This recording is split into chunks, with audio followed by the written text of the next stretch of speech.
احمد کی پہیلیاں مت بجھاؤ، صاف صاف کہو کیا بات ہے، اس نے اب کی بار قدر سختی سے کہا۔ مجھے معلوم ہو گیا ہے کہ میرات کون ہے، اس نے ترنت سے جواب دیا اور پھر آنکھیں موند لی۔ جب اس نے آنکھیں کھول کر براق کو دیکھا تو وہ حیران ہوا، اس کے چہرے پر ابھی تک اطمینان ہی تھا۔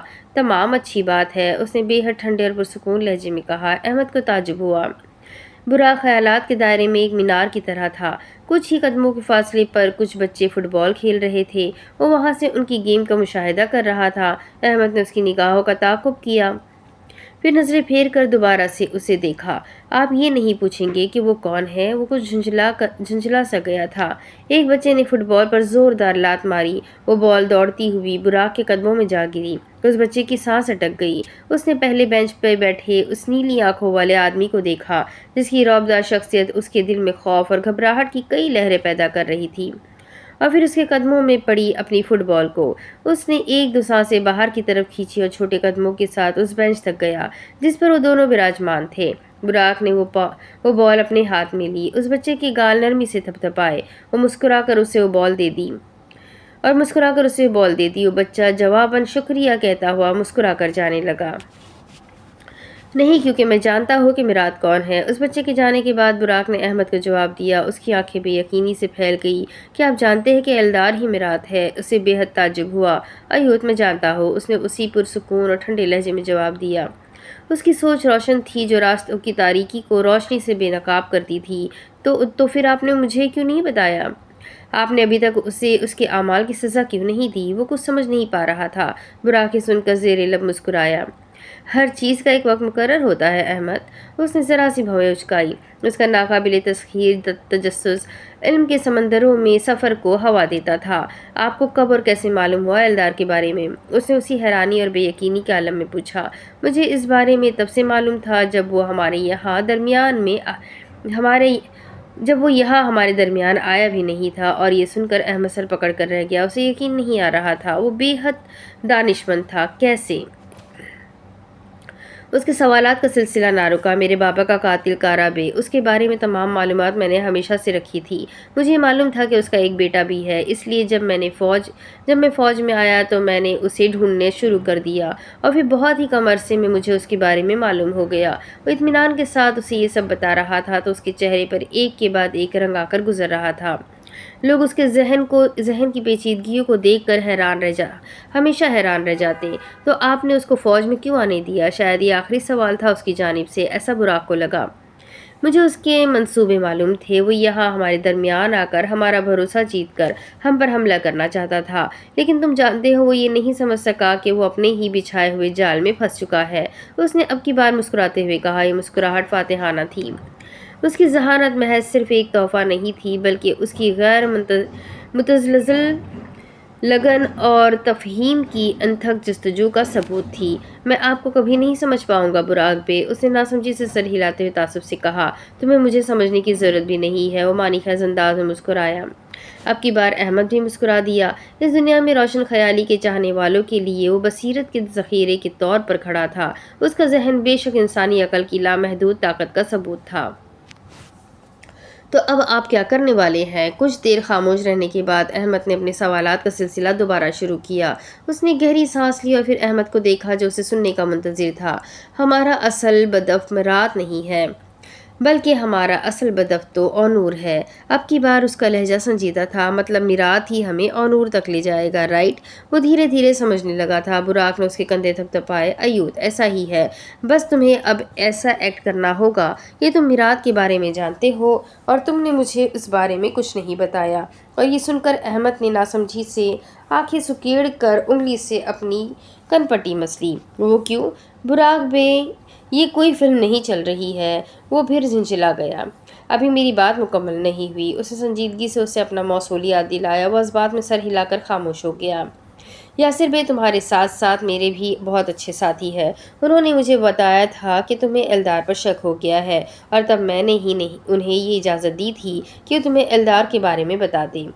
تو یہ یاسر بے کو بھی جانتے ہیں؟ واللہ، احمد نے دل میں اپنے تعجب کا اظہار کیا۔ میرات کو ایسا لگتا ہے کہ یاسر بے اس کے خیر خواہ ہے، لیکن اصل میں وہ صرف وہاں ایک جاسوس کے طور پر ہے۔ وہ مجھے ایلدار کی ہر خبر لا کر دیتے ہیں۔ اس نے مزید کہہ کر ایک وقفہ لیا۔ احمد ابھی تک اسے ہکا بکا سا ہو کر دیکھ رہا تھا۔ تصویر کا پہلا رخ ہر شخص دیکھ سکتا ہے، دوسرا رخ صرف کچھ لوگ، اور تیسرا رخ تو صرف وہی دیکھ سکتے ہیں جو دانشور ہو۔ اب جلد ہی تم لوگ ایلدار کے گھر اصل گھر میں جاؤ گے اور وہاں ایلدار تمہیں مجبور کرنے کی کوشش کرے گا، تمہیں ایسا شو کروانا ہوگا کہ تم مجبور ہو گئے ہو۔ وہ سنجیدگی سے کہہ رہا تھا تو اس کی بات نہایت غور سے سن رہا تھا، لیکن وہ یہ نہیں جانتا کہ ایک فوجی کو نہ ہی قابو کیا جا سکتا ہے اور نہ ہی مجبور۔ سمجھ گئے؟ اس نے اپنی بات مکمل کرتے ہوئے پوچھا۔ ایوت میں سب کچھ سمجھ گیا۔ وہ واقعی اب سب سمجھ گیا تھا، لیکن اس کی حیرانی ابھی تک قائم تھی۔ اس نے براق کو ستائشی نگاہوں سے دیکھا اور پھر نظریں پھیر لیں۔ کچھ دن بعد یہ منظر فوج کے خفیہ بیس کا تھا۔ براق کے آفس میں نظر دوڑاؤ تو وہاں میز پر بہت سی فائلز بکھری تھی، سربراہی کرسی خالی تھی۔ وہ کھڑکی کی طرف رخ کیے کھڑا تھا، آنکھیں نیلی سرخ ہوئی پڑی تھی۔ پیچھے کچھ قدم کے فاصلے پر وہ سر جھکائے کھڑا تھا، چہرہ شرمندگی سے سرخ ہو چکا تھا۔ وہ دونوں فوجی وردی میں ملبوس تھے۔ مجھے معاف کر دے براق بے، اس نے بے حد زخمی اور بکھرے ہوئے انداز میں کہا۔ براق نے ایک ہاتھ کی مٹھی بھینچی اور رخ موڑ کر اسے دیکھا۔ معافی؟ کیسی معافی؟ تم جانتے ہو تمہاری اس کوتاہی کی وجہ سے ایاز اب نہیں رہا۔ وہ بھیجے ہوئے جبڑے اور تنے ہوئے ایبرو کے ساتھ تیز لہجے میں اس پر چلایا۔ اس کا دل اپنوں کو کھو دینے کے غم کی وجہ سے ریزہ ریزہ ہو چکا تھا۔ مجھ سے غلطی ہو گئی، مجھے معاف کر دیں۔ احمد کی آواز بھر آئی تھی، سر ابھی بھی ندامت کے باعث جھکا ہوا تھا۔ احمد، میں نہ ہی خود غلطی کرتا ہوں اور نہ ہی اپنے ساتھیوں میں سے کسی کو غلطی کرنے دیتا ہوں۔ اس نے گردن اکڑا کر تیر سے بھرپور لہجے میں کہا۔ دکھ، تکلیف اور یادیں اس کے دل سے جا نہیں پا رہی تھی۔ احمد لرز کر رہ گیا۔ اگر تم وہاں وقت پر پہنچ جاتے تو ایاز آج زندہ ہوتا اور میرے چچا لاپتہ نہ ہوتے۔ وہ مسلسل غصے کے مارے لب کچل رہا تھا۔ براق نے احمد کو یہ ذمہ داری سونپی تھی کہ میرات پر ہر وقت نظر رکھے، لیکن اس کی کچھ ہی دیر کی غفلت میرے چچا کے لاپتہ ہونے اور ایاز کی موت کا سبب بنی۔ مجھ سے غلطی ہو گئی، آپ مجھے جو سزا دینا چاہے، وہ زخمی لہجے میں کہہ رہا تھا تو اس نے درستی سے ہاتھ بڑھا کر اسے خاموش رہنے کا اشارہ کیا۔ اس کے لب سل گئے۔ یہاں سے چلے جاؤ، بے حد سختی سے کہتے ہوئے وہ مڑ گیا۔ نیلی آنکھوں کی سرخی مزید بڑھ گئی۔ وہ اسے کیسے معاف کر دیتا؟ اس کی غلطی کی وجہ سے ایک شخص اپنی جان کھو بیٹھا۔ براق بے دروازے تک پہنچ کر اس نے پیچھے مڑ کر اسے دھیرے سے پکارا کہ شاید وہ اسے معاف کر دے۔ میں ایک بات بار بار نہیں دہراتا۔ اب کی بار لہجہ اس قدر سرد اور سخت تھا کہ وہ خاموشی سے سر جھکا کر وہاں سے چلا گیا۔ اس کے جانے کے بعد براق مڑا، کمرے کا دروازہ بند تھا۔ اس نے تعصب سے سر جھٹکا۔ کیوں احمد، کیوں؟ میں نے تم پر بھروسہ کیا تھا۔ اسے بے حد افسوس ہو رہا تھا۔ تاریخ تھی 20 جنوری 2022۔ دوسری بات یہ ہے کہ اس نے ایک وقفہ لیا۔ وہ جان گیا ہوگا کہ امر چچا مجھ سے ملنا چاہتے تھے۔ کیا مطلب؟ کچھ لمحوں کی خاموشی کے بعد ایلدار نے ناسمجھی سے پوچھا۔ احمد نے بھی براق کو بظاہر سوالیہ نگاہوں سے دیکھا۔ در حقیقت وہ دونوں سچائی سے آشنا تھے۔ کہیں براق کو سب کچھ معلوم تو نہیں ہو گیا؟ اسے خدشہ ہوا۔ ساتھ ہی احمد نے بھی سوالیہ نگاہوں سے براق کو دیکھا۔ مطلب یہ کہ جس دن امر چچا مجھ سے ملنا چاہتے تھے اسی دن انہیں اغوا کیا گیا؟ اس نے صاف گوئی سے کہا۔ تو اس کا میراث سے کیا تعلق؟ اس نے فوراً سوال کیا۔ شاید اس کو سب کچھ معلوم ہو گیا ہے۔ خدشہ دھیرے دھیرے یقین میں بدلنے لگا۔ ایلدار، وہ مجھے میراث کے بارے میں کچھ اہم معلومات دینا چاہتے تھے۔ اس نے ایبرو اچکا کر جواب دیا۔ چند لمحے وہاں خاموشی قائم رہی۔ آپ نے ہمیں اس ملاقات کے بارے میں کیوں نہیں بتایا؟ اب کی بار جب احمد نے سوال کیا تو اس کے لہجے میں بہت کچھ تھا، شکوہ، بے یقینی اور ناسمجھی۔ بس تمہیں اب ایسا ایکٹ کرنا ہوگا کہ تم میراث کے بارے میں جانتے ہو اور تم نے مجھے اس بارے میں کچھ نہیں بتایا۔ وہ براق کی اسی ہدایت پر عمل کر رہا تھا۔ احمد نے اسی لیے اس سے سوال پوچھا۔ کیا اب میں تم لوگوں کو اپنے آنے جانے کی خبر دیا کروں؟ براق نے جواباً اسے جھڑکا۔ احمد ایک دم خاموش ہو گیا اور اپنا سر شرمندگی سے جھکا لیا۔ وہ شرمندہ ہونے کا صرف دکھاوا کر رہا تھا۔ میراث کو کس نے بتایا ہوگا اس بارے میں؟ اس نے اب کی بار کو سوچتے ہوئے اسے سوال کیا۔ اس ملاقات کا علم صرف مجھے اور امر چچا کو تھا۔ ہو سکتا ہے اس تک یہ خبر کسی نے پہنچائی ہو۔ اس نے شانے اچکا کر صاف گوئی سے اپنا ہر لفظ چبا چبا کر کہا۔ آخر کون ہو سکتا ہے؟ سوال میراث کی طرف سے پوچھا گیا۔ اس کے دل کی دھڑکنیں تیز ہوئی، بہت تیز۔ معلوم نہیں، مگر یہ ممکن ہے کہ ہمارے درمیان کوئی غدار موجود ہو، براق نے کہا تو اب کی بار اس کی آنکھوں میں ایک خاص چمک تھی۔ یہ سن کر احمد کے جسم میں جیسے ایک کرنٹ سا دوڑا اور اس کے اعصاب تنے۔ ایک نظر اس نے براق کو دیکھا اور پھر ایلدار کو۔ اس کے چہرے پر بہت کچھ تھا، خوف، گھبراہٹ کی لہریں، پریشانی اور بے یقینی۔ بس تمہیں اب ایسا ایکٹ کرنا ہوگا کہ تم میرات کے بارے میں جانتے ہو اور تم نے مجھے اس بارے میں کچھ نہیں بتایا۔ وہ اس کی ہدایت پر عمل کرتے ہوئے ہی ایسے تاثرات پیش کر رہا تھا۔ کتنی اوور ایکٹنگ کر رہا ہے، براق نے دل ہی دل میں اعتراف کیا۔ کیا تم کچھ کہنا چاہتے ہو احمد؟ براق نے اس کی یوں حواس واختہ سی حالت دیکھ کر آنکھیں چھوٹی کرتے ہوئے پوچھا۔ نہیں براق بے، اس نے بمشکل گلے سے آواز نکالتے ہوئے کہا۔ براق نے اس بات میں سر ہلا دیا۔ احمد دل ہی دل میں مسکرایا کیونکہ اس کے اس عمل سے مراد بے وقوف بن رہا تھا۔ اسے ایسا لگ رہا تھا کہ براق کا شک احمد کی جانب ہے، لیکن در حقیقت سب کچھ مختلف تھا۔ تو بتائیے دندار بے، کیا کہنا تھا آپ کو؟ اس نے سنجیدگی کے ساتھ پوچھا۔ انہوں نے گفتگو کی شروعات سے پہلے اسے چائے یا کافی آفر کی تھی، مگر اس نے وہ آفر کافی مؤدبانہ انداز میں ٹھکرا دی تھی۔ براق، میں نے ایک فیصلہ لیا ہے۔ انہوں نے ایک گہرا سانس لے کر اسے کہا تو اس نے انہیں سوالیہ نگاہوں سے دیکھا۔ کیسا فیصلہ؟ اس نے بے ساختہ پوچھا۔ دمیر بے، انہیں اب آرام کرنا چاہیے۔ اس طرح کی مشکل مشنز کچھ دیر بعد۔ دندار بے، اب جب کہ ہم سب باتیں ڈسکس کر چکے ہیں تو میں آپ کو کچھ بتانا چاہتا ہوں۔ براق نے دونوں ہاتھ ملائے اور میز پر رکھتے ہوئے تھوڑا آگے کو ہوا۔ بتاؤ، اب ایسا کیا ہے جو تم نے مجھے ابھی تک نہیں بتایا؟ انہوں نے ایبرو اچکائے اور زیر لب مسکرائے۔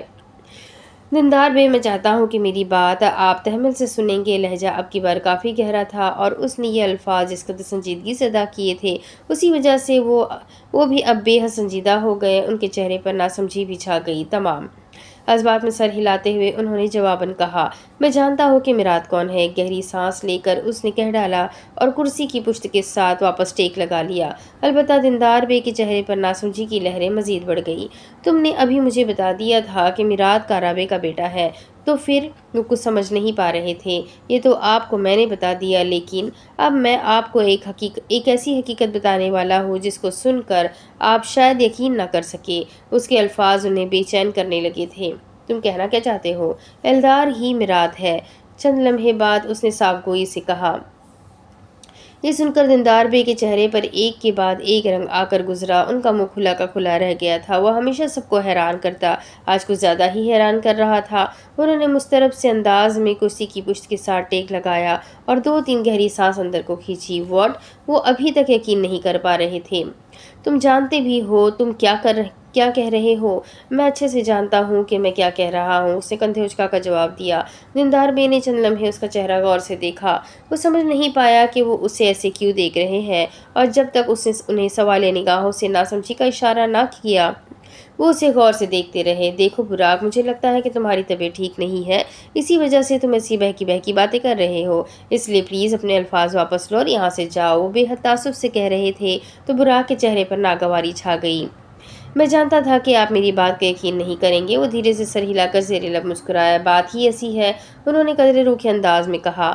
براق نے میز پر پڑے اپنے موبائل کو اٹھایا اور اس کی اسکرین روشن کی اور پھر اس پر ایک ویڈیو چلائی۔ موبائل دندار بے کی جانب بڑھایا۔ انہوں نے ایک ٹھنڈی سانس کھینچ کر موبائل اس کے ہاتھ سے لیا اور اس پر چلنے والی ویڈیو دیکھنے لگی۔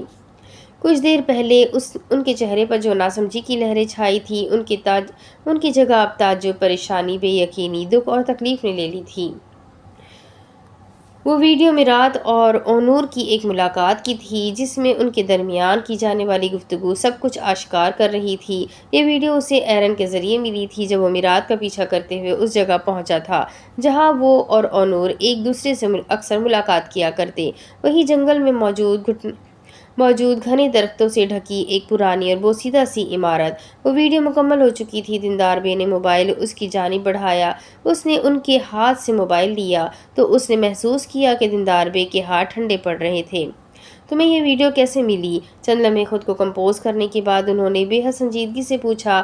آنکھوں میں براق کے لیے ستائش تھی۔ اگر میرات ہمارے درمیان یہ چھپ سکتا ہے تو کیا ہمارا کوئی ساتھی وہاں نہیں ہو سکتا؟ اس نے سنجیدہ سے لہجے میں کہا۔ دندار بے جواباً ستائشی انداز میں مسکرائے۔ کون ہے وہ ساتھی؟ ایرن، اس نے فوراً جواب دیا۔